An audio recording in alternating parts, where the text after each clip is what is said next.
कल्पना कीजिए कि आप पूरी तरह शांत अंतरिक्ष में तैर रहे हैं। आपके चारों ओर न कोई ग्रह है, न कोई सूर्य और न ही कोई चांद। सिर्फ अंधेरा और उसके बीच फैली हुई गैस और धूल का एक विशाल बादल। यह बादल इतना बड़ा है कि इसमें लाखों करोड़ों पृथ्वी समा सकती है। वैज्ञानिक इसी बादल को नेबुला कहते हैं। लेकिन क्या कोई साधारण सा धूल और गैस का बादल पूरे सौर मंडल को जन्म दे सकता है? क्या इसी बादल से हमारा सूर्य, पृथ्वी और बाकी सभी ग्रह बने? यही सवाल विज्ञान की सबसे प्रसिद्ध अवधारणाओं में से एक नेबुला थ्योरी का आधार है। करीब 4.6 अरब साल पहले हमारी आकाशगंगा के एक हिस्से में हाइड्रोजन गैस, हीलियम और सूक्ष्म धूल के कणों से बना एक विशाल बादल मौजूद था। यह बादल लाखों किलोमीटर तक फैला हुआ था और धीरे धीरे अंतरिक्ष में घूम रहा था। शुरुआत में सब कुछ शांत था, लेकिन फिर कुछ ऐसा हुआ जिसने पूरे इतिहास को बदल दिया। वैज्ञानिकों का मानना है कि पास में किसी विशाल तारे का विस्फोट यानी सुपरनोवा हुआ होगा। इस विस्फोट से निकली ऊर्जा की लहर उस नेबुला तक पहुंची और उसने इस शांत बादल को अस्थिर कर दिया। जैसे ही संतुलन बिगड़ा, गुरुत्वाकर्षण ने अपना काम शुरू किया। अब बादल का हर छोटा कण दूसरे कण को अपनी ओर खींचने लगा। धीरे धीरे पूरा बादल सिकुड़ने लगा। जितना ज्यादा वह सिकुड़ता गया, उतनी ही उसकी घूमने की गति बढ़ती गई। इसे समझने के लिए एक फिगर स्केटर की कल्पना कीजिए। जब वह अपने हाथ अंदर की ओर खींचता है तो पहले से कहीं ज्यादा तेजी से घूमने लगता है। ठीक यही प्रक्रिया उस विशाल गैस के बादल के साथ भी हुई। कुछ लाख वर्षों में वह गोलाकार बादल एक छपटी घूमती हुई डिस्क में बदल गया। इस डिस्क का बीच वाला हिस्सा लगातार भारी और गर्म होता जा रहा था। वहां दबाव इतना बढ़ गया कि तापमान लाखों डिग्री तक पहुंच गया। एक समय ऐसा आया जब हाइड्रोजन परमाणु आपस में मिलकर हीलियम बनाने लगे। इस प्रक्रिया को न्यूक्लियर फ्यूजन कहा जाता है। जैसे ही फ्यूजन शुरू हुआ, एक नए तारे का जन्म हो गया। वही तारा आज हमारा सूर्य है। लेकिन कहानी यहीं खत्म नहीं होती। सूर्य बनने के बाद भी उसके चारों ओर गैस और धूल की एक विशाल डिस्क बची हुई थी। इस डिस्क में अरबों खरबों छोटे छोटे कण लगातार एक दूसरे से टकरा रहे थे। कुछ टक्करें इतनी हल्की थीं कि कण आपस में चिपक गए।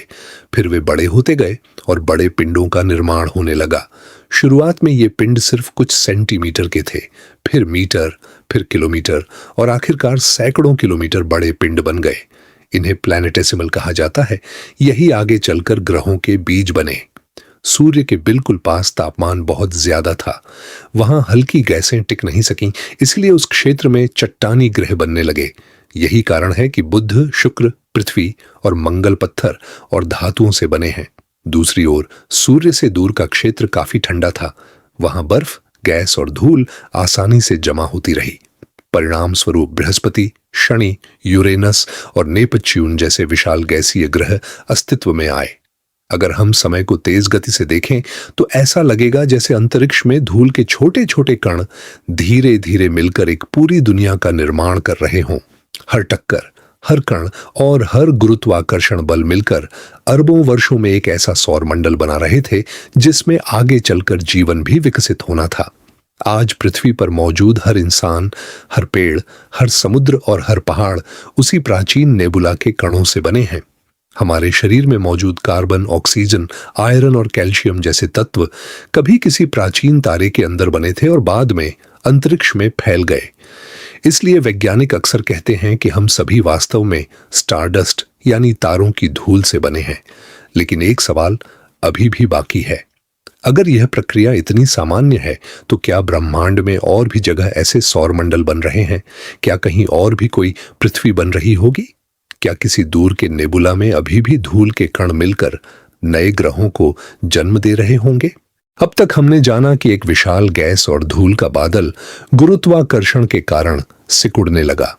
उसका केंद्र सूर्य बन गया और उसके चारों ओर बची हुई सामग्री से ग्रह बनने की प्रक्रिया शुरू हुई। लेकिन असली सवाल यह है कि धूल के छोटे छोटे कण आखिर लाखों किलोमीटर बड़े ग्रह कैसे बन गए? कल्पना कीजिए कि आपके हाथ में रेत का एक कण है। उसका वजन लगभग कुछ भी नहीं है। अब सोचिए कि ऐसे ही अरबों खरबों कण अंतरिक्ष में तैर रहे हों। शुरुआत में वे एक दूसरे से बहुत धीरे टकराते थे। इन हल्की टक्करों में कई बार कण अलग नहीं होते थे, बल्कि आपस में चिपक जाते थे। धीरे धीरे छोटे गुच्छे बनने लगे। हजारों वर्षों तक यही प्रक्रिया चलती रही।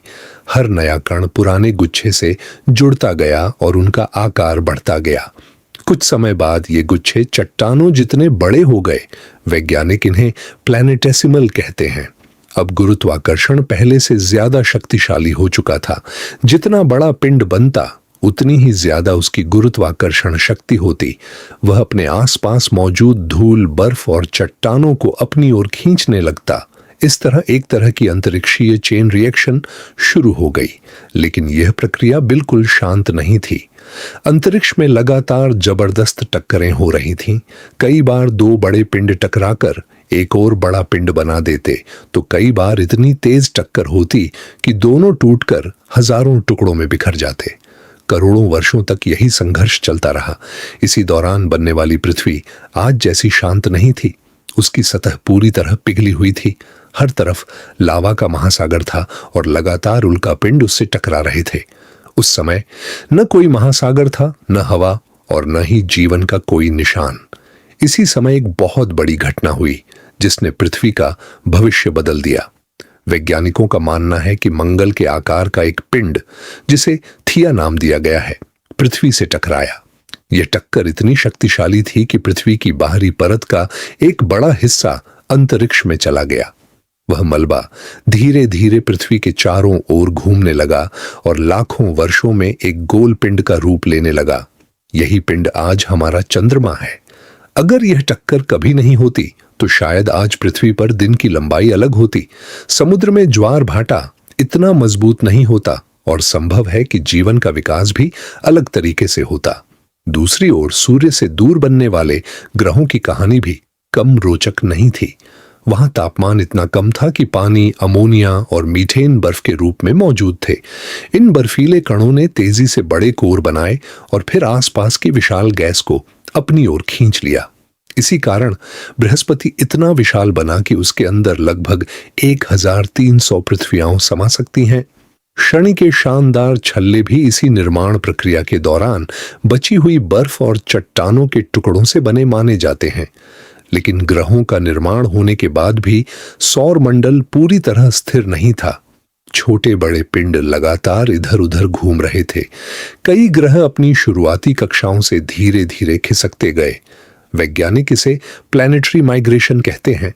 इसी बदलाव के कारण हजारों क्षुद्र ग्रह और धूमकेतु अंदरूनी सौर मंडल की ओर आए। माना जाता है कि पृथ्वी पर मौजूद पानी का एक बड़ा हिस्सा इन्हीं बर्फीले धूमकेतुओं और क्षुद्र ग्रहों के जरिए पहुंचा।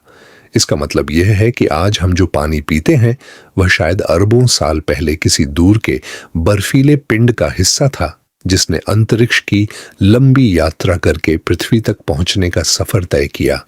आज जब वैज्ञानिक शक्तिशाली अंतरिक्ष दूरबीनों से युवा तारों को देखते हैं तो उन्हें उनके चारों ओर घूमती हुई गैस और धूल की डिस्क दिखाई देती है।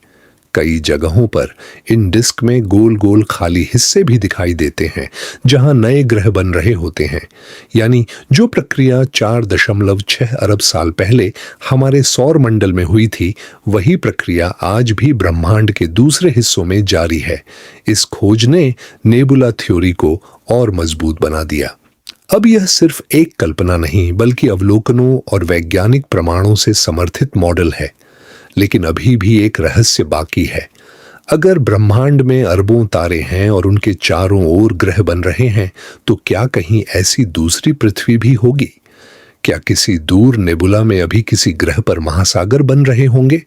और क्या वहां भी कोई सभ्यता रात के आसमान को देखकर अपने सौर मंडल की उत्पत्ति के बारे में सोच रही होगी? इसी रोमांचक सवाल के साथ अगले भाग में हम जानेंगे कि नेबुला थ्योरी के समर्थन में कौन कौन से वैज्ञानिक सबूत मिले, इसकी सीमाएं क्या हैं और भविष्य में नई खोजें इस सिद्धांत को कैसे और बेहतर बना सकती हैं। अगर आपको अंतरिक्ष के ऐसे ही रहस्यमयी तथ्य, ग्रहों की अनोखी दुनिया, ब्लैक होल, गैलेक्सी और ब्रह्मांड की रोमांचक कहानियां हो पसंद हैं, तो एनजी स्पेस को जरूर सब्सक्राइब करें और इस अद्भुत अंतरिक्ष यात्रा का हिस्सा बने। मिलते हैं अगली वीडियो में एक और ऐसे रहस्य के साथ जो हमें ब्रह्मांड को और करीब से समझने में मदद करेगा।